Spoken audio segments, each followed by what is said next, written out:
In Family Games, The 100 Best, there is an entry on Thebes by Karl Deckard. Thebes was new for 2007. The book came out in 2010.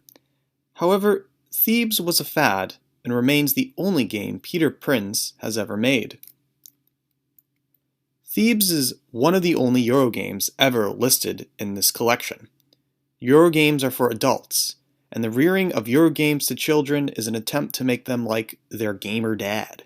Kids actually don't like Euros. Deckard, who wrote the article, has a botched argument and suspicious claims.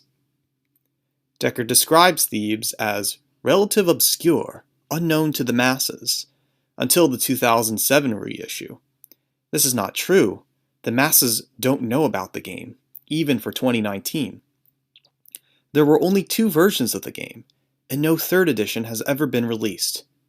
The award he cites is BoardGameGeek.com, which is not a real reward, but a sales pitch to sell more copies.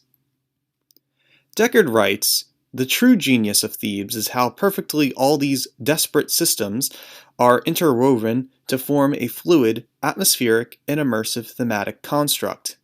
This is nice wordplay to describe most Eurogames, or any game where theme matches the mechanics, a non-abstract game. This has no uniqueness with Thebes." Deckard also writes that luck makes Thebes superior, but this so-called random factor has been around with the Settlers of Catan, where dice throwing is a central part to the design. However, this does not make Catan random like Talisman. It's more like worker placement found in Kingsburg. Not a real randomness, but an automated one. A child may have the same chance of winning of Thebes, but the structure of the game and its influence of Euro-style playing does not change. Then why would a kid still play a Euro game? Deckard is forcing kids to enjoy the sophistication of Eurogames because Eurogames are the quintessential designer game. Deckard has a poor understanding of Eurogames and refers to them as designer games in the year 2010, 9 years ago. He describes them as easy to learn, hard to master, which is taken from Othello and not the true essence of Euros. Other misconceptions include high production value of components and a designer doesn't have to adhere to every tenet, but these are the most common signifiers. This justifies Deckard's supremacy of Eurogames over Ameritrash. He also uses political terms like the movement, there never was one, with over 100,000 supporters. I doubt that number.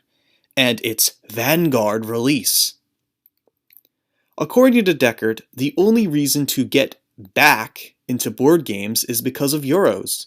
Multiplayer solitaire games without interaction.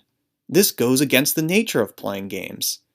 Also, there was no board game renaissance in 1995. Magic the Gathering and other TCGs were popular among normies and nerds, but there was always a niche of people that always played a diverse array of board games. Catan was another game in the fog that didn't catch on until the late 2000s. Deckard believes that designers only make Euro games and cannot understand a designer making a game outside of this tradition. He also believes Americans will start designing Euro games in the next decade. It never happened. Deckard assumes he studies their design philosophies when he himself has never published a game. Thebes is a Euro game for the family, and that's why he likes it. The worst part is that it is a rewarding social experience because it's non-confrontational. This goes against interaction. What makes a game a game?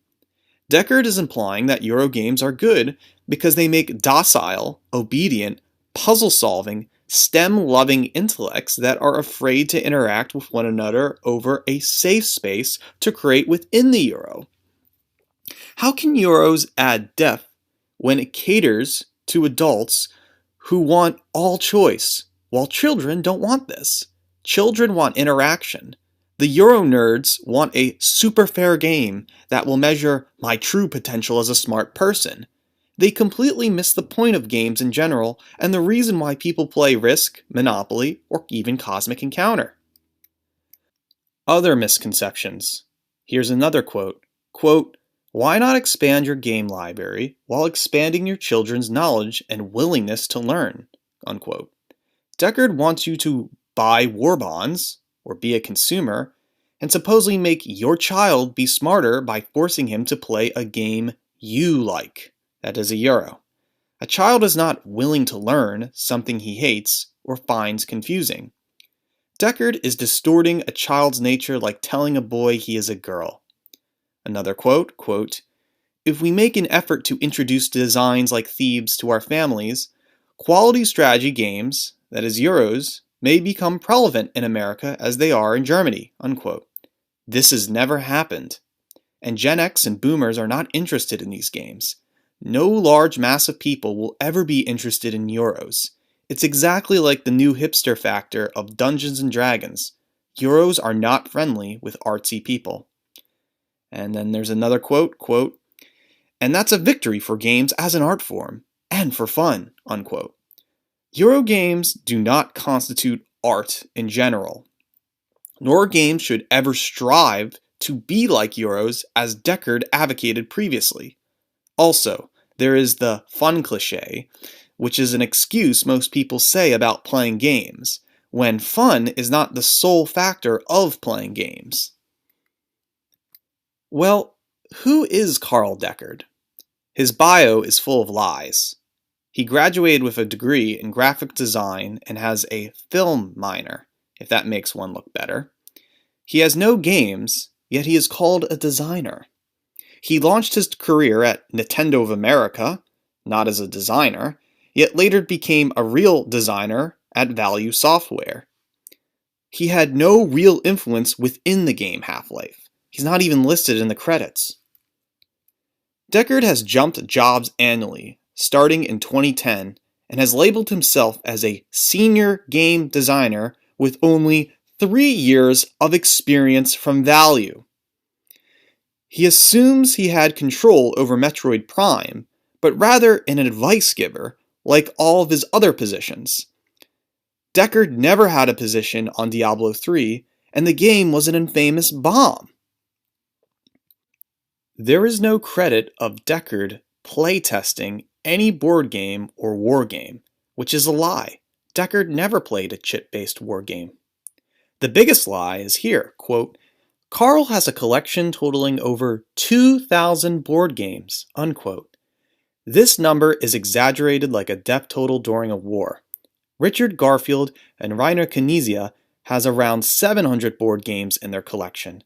These are top profile designers and celebrities.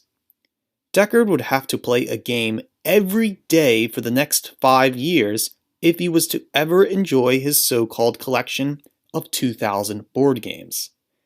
Why does he say this? He would be considered a hoarder. Like Marie Kondo states, only have 30 things in your possession. Over that limit is materialistic, consumer, and hoarding, not intellectualism. Another fact, he is an avid skateboarder and plays a lot of Tony Hawk games. This is a lie.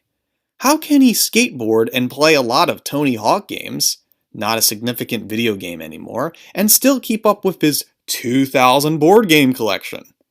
Also, from an old news article, snippets from SXSW Interactive 2003, the irony because his so-called love for Euros is anti-interactive, he says, "Who are these people who look down their nose at us, and why do we care?" He is being described as a queer or some social reject because he is in the same room with a PhD porn star. This is concerning because Deckard is labeled as an SJW. He has a snobby elitism because he is a gamer. And this is taken straight from his LinkedIn page. I will quote it. Quote, "I began my game design career in order to provide for people the same joy that I experienced as a child, discovering new worlds and fighting epic battles. This is not a part of game design. Immersed in games of all types. Sure. I'm proud to have accomplished that goal over the last 20 years of my design career in the game industry. I have thorough knowledge, not application, of game mechanics and game systems, single player and multiplayer, having prototyped, developed, and shipped games across a wide array of game platforms. Note, not game programmed. I am now at a point in my career where I have become very good at helping fellow designers best utilize their own skill sets, counseling, by sharing what I've learned about system design, gameplay, and user experience over the years. I'm confident in my leadership skills and want to help others gain that same confidence. This is not a real position. This is just fancy rhetoric that he's pretty much has done nothing, and he's just acting as a salesman. I have came to the conclusion that Karl Deckard is not real. Deckard is a walking salesman, believing in his own words that will get him a job by lying, LARPing, and acting like something he is not. This is sadly the state of capitalism, where Deckard is taught that an impact on the game industry only works if you are an asset, not an artist. His actions are all in the mind. As a graphic design major, he is really not using his degree. He's just a businessman. YouTube.com/PillEater